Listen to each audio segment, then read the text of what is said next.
Everyone knows the line. Dumbledore asks him, "After all this time," and Snape says, "Always." It's probably the most quoted moment in the whole series. People have it tattooed on them. Here's what gets left out. By the time Lily Evans died, she hadn't spoken to Severus Snape in years. She wasn't his friend. The friendship was already over, and it ended because of something he did, and he never got to take it back. He didn't lose her when Voldemort came to Godric's Hollow. He lost her when they were 16. Let's start with their childhood. Snape grew up in a house on Spinner's End, in a grim little mill town with a great chimney over the skyline. His father was a muggle, his mother was a witch, and the memory Harry sees of that house is two adults screaming at each other while a small boy sits in the corner, hunched over, listening. He was thin, badly dressed, and neglected.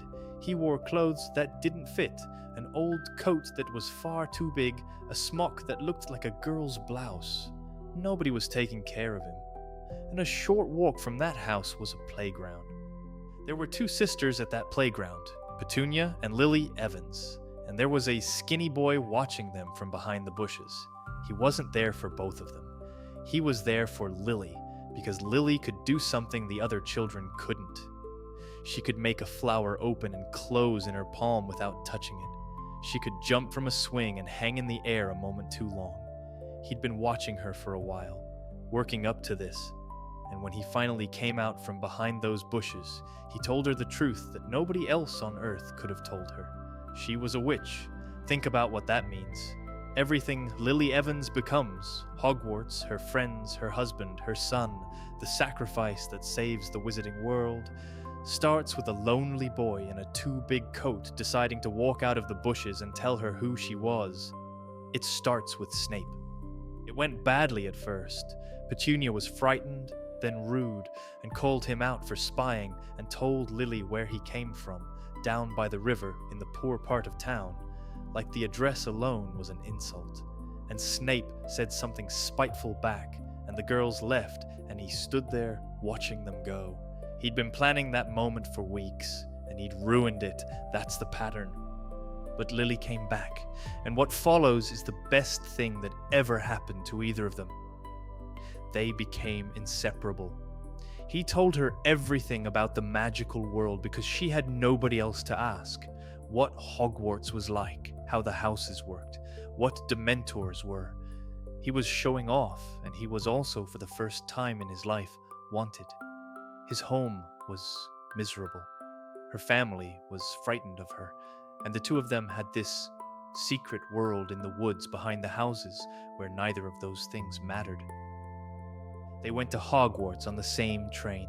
He was so excited he couldn't stop talking. Then the Sorting Hat put her in Gryffindor and him in Slytherin, and that was the first crack. It didn't break them. They stayed friends for years, but they were pulled toward different rooms, different tables, different people, and the people Snape was pulled toward were the ones already talking about blood purity, about who deserved magic and who didn't, boys who would become Death Eaters. Lily saw it happening. She told him, repeatedly. She'd ask him about the things his friends were doing, the things they were interested in, and he'd wave it off. It's just a laugh. You don't understand. She kept making excuses for him, and her friends couldn't understand why she even talked to him. And on the other side of the castle, James Potter and Sirius Black were making his life a misery. That part is real, and it's important. Snape was bullied badly, publicly for years, by a boy who would grow up to be Harry's father. Nobody in this story is clean. Then came the day by the lake, 5th year. Exams just finished. James and Sirius bored, and Snape alone with a book. They went for him in front of everyone, hung him upside down in the air so his robes fell over his head. People cheered, and Lily came over and told them to stop. She defended him, in front of the whole school against the most popular boy in their year, while Snape hung in the air, humiliated in front of the girl he loved. James dropped him. Snape scrambled up, choked with rage and bruised pride. When James taunted him, saying he was lucky Lily was there, Snape snapped at the one person who had just saved him and called Lily a mudblood. It's the ugliest slur in the wizarding world. It means dirty blood. It means you're not a real witch, you're a muggle-born, and you shouldn't be here. It's the word his new friends used. It's the whole ideology he'd been drifting into. He said it to the one person who had ever been kind to him, in front of everyone, while she was defending him. Lily blinked, and then she said it quite coolly. Fine, she wouldn't bother in future, and I'd wash your pants if I were you, Snivelus. Snivelus, the name his bullies used for him. James rounded on him and roared at him to apologize, and Lily turned on James too. She didn't want an apology forced out of anyone, she said, and he was as bad as Snape was. Then she walked away from both of them. He knew immediately what he'd done. That night, he went and stood outside the entrance to Gryffindor Tower, and he waited. He asked every person going in and out to send her down. He slept there. He was still there in the morning. Eventually she came out, and he apologized. Really apologized. He said he was sorry, he didn't mean it, it just slipped out. And she said no. She told him it was too late, that she'd made excuses for him for years, while he and his friends went further and further into things she couldn't defend. That he couldn't wait to join them. That he'd chosen his way, and she'd chosen hers. And then she went back inside. They'd been friends since they were 9 years old, almost 7 years. And in the end, all it took was one word. It never healed. They lived another 5 years in the same world, and there was no reconciliation, no second chance, no scene where they made it up. She died not forgiving him.